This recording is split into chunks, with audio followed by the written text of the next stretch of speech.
प्राकृतिक पर्यावरण भूमि, जल, वायु, पेड़ पौधे एवं जीव जंतु मिलकर प्राकृतिक पर्यावरण बनाते हैं। स्थल मंडल, जल मंडल, वायुमंडल एवं जैव मंडल से आप पहले से ही परिचित होंगे।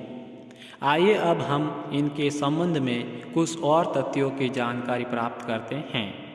पृथ्वी की ठोस परपटी या कठोर ऊपरी परत को स्थल मंडल कहते हैं। स्थल मंडल किसे कहते हैं?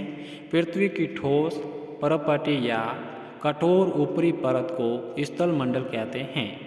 यह चट्टानों एवं खनिजों से बना होता है। ये मिट्टी की पतली परत से ढका होता है। ये पहाड़, पठार, मैदान, घाटी आदि जैसी अनेक स्थलाकृतियों वाला विषम धरातल होता है। ये स्थलाकृतियाँ महाद्वीपों के अलावा महासागरों की सतह पर भी पाई जाती हैं। स्थलाकृतियाँ कहाँ पाई जाती हैं? ये स्थलाकृतियाँ महाद्वीपों के अलावा महासागर की सतह पर भी पाई जाती हैं। स्थलमंडल वह क्षेत्र हैं जो हमें वन, कृषि एवं मानव बस्तियों के लिए भूमि, पशुओं को सरने के लिए घास स्थल प्रदान करता है। ये खनिज संपदा का भी एक स्रोत है। पर्यावरण यानी एनवायरमेंट शब्द की उत्पत्ति फ्रेंच शब्द एनवायरोनेर या एनवायरोननेर से हुई, जिसका अर्थ है पड़ोस।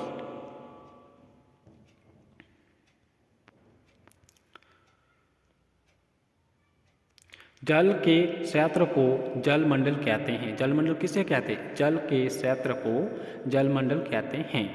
ये जल के अनेक स्रोतों जैसे नदी, झील, समुद्र, महासागर आदि जैसे अनेक जलाशयों से मिलकर बनता है। ये सभी प्राणियों के लिए जरूरी हैं। पृथ्वी के चारों ओर फैली वायु की पतली परत को वायुमंडल कहते हैं। वायुमंडल किसे कहते हैं? पृथ्वी के चारों ओर फैली वायु की पतली परत को वायुमंडल कहते हैं। पृथ्वी का गुरुत्वाकर्षण बल अपने चारों ओर के वायुमंडल को थामे रखता है। ये सूर्य की झुलसाने वाली गर्मी एवं हानिकारक किरणों से हमारी रक्षा करता है। इसमें कई प्रकार की गैसें, धूल कण ये जलवाष्प उपस्थित रहते हैं। वायुमंडल में बदलाव होने से मौसम एवं जलवायु में बदलाव होता है। पादप एवं जीव जंतु मिलकर जैवमंडल या सजीव संसार का निर्माण करते हैं। ये पृथ्वी का वह संकीर्ण क्षेत्र है जहाँ स्थल, जल एवं वायु मिलकर जीवन को संभव बनाते हैं। पारितंत्र क्या है? पारितंत्र वह तंत्र जिसमें समस्त जीवधारी आपस में एक दूसरे के साथ तथा पर्यावरण के उन भौतिक एवं रासायनिक कारकों के साथ परस्पर क्रिया करते हैं जिसमें वे निवास करते हैं। ये सब ऊर्जा और पदार्थ के स्थानांतरण द्वारा संबंध हैं।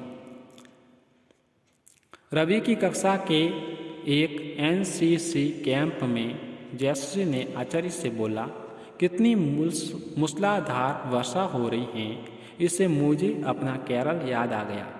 तुम सबको आकर देखना चाहिए कि कैसे हरे भरे खेतों एवं नारियल के बागानों में लगातार बारिश होती रहती है। तभी जैसलमेर के रहने वाले हीरा ने आचार्य से बोला, हमारे यहाँ वर्षा होती ही नहीं है। हमें तो दूर दूर तक केवल कीकर एवं रेत ही नजर आती हैं, लेकिन वहाँ ऊँट भी तो मिलते हैं। रवि ने बोला।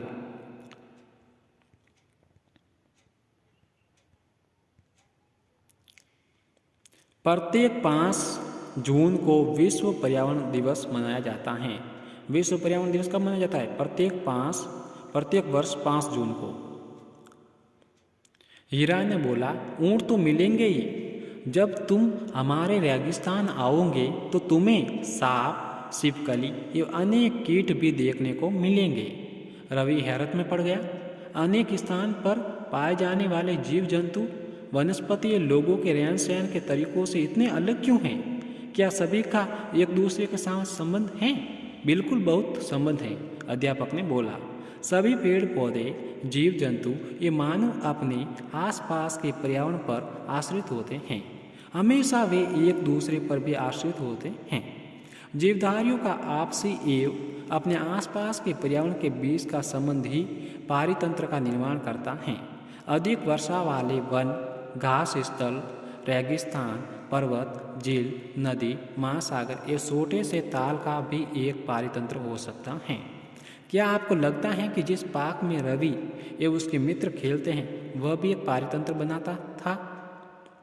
वस्तु विनिमय पद्धति, ये वस्तुओं की अदला बदली का व्यापार है जिसमें धन का प्रयोग नहीं होता है। मानवीय पर्यावरण, मानव अपने पर्यावरण के साथ पारस्परिक क्रिया करता है और उसमें अपनी आवश्यकता के अनुसार बदलाव करता है। पारंपरिक मानव ने खुद को प्रकृति के अनुरूप बना लिया था। उनका जीवन सरल था, यह आसपास की प्रकृति से उनकी आवश्यकताएं पूरी हो जाती थी। समय के साथ कई प्रकार की आवश्यकताएं बढ़ी। मानव ने पर्यावरण के उपयोग और उसमें बदलाव करने के कई तरीके सीख लिए। उसने फसल उगाना, पशु पालना, स्थायी जीवन जीना सीख लिया। पहिए का आविष्कार हुआ, आवश्यकताओं से अधिक अन्न उपजाया गया। वस्तु विनिमय पद्धति का विकास हुआ, व्यापार आरंभ हुआ, ये वाणिज्य का विकास हुआ। औद्योगिक क्रांति से बड़े पैमाने पर उत्पादन शुरू हो गया। परिवहन तेज गति से प्रारंभ हुए। सूचना क्रांति से पूरे विश्व में संसार सहज एवं द्रुत हो गया।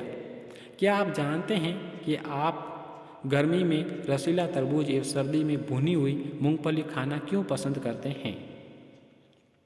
ये मानवीय पर्यावरण के बीच सही संतुलन होना जरूरी है। मानव को पर्यावरण के साथ समरसता से रहने एवं उसका उपयोग सीखना चाहिए। रवि की कक्षा में मिजोरम की एक लड़की है नूरी। वह अक्सर अपने स्थान की हरियाली की बात करती रहती हैं। खेल का मैदान खत्म होने के कारण रवि की उदासी देखकर नूरी ने उसे आने वाली छुट्टियों में अपने घर मिजोरम आने को बोला। रवि ने अध्यापक ने सभी बच्चों से बोला कि छुट्टियों में वे जिन स्थानों पर जाएंगे वहाँ के भूदृश्य, घरों या लोगों के क्रियाकलापों का चित्र बनाकर लाए।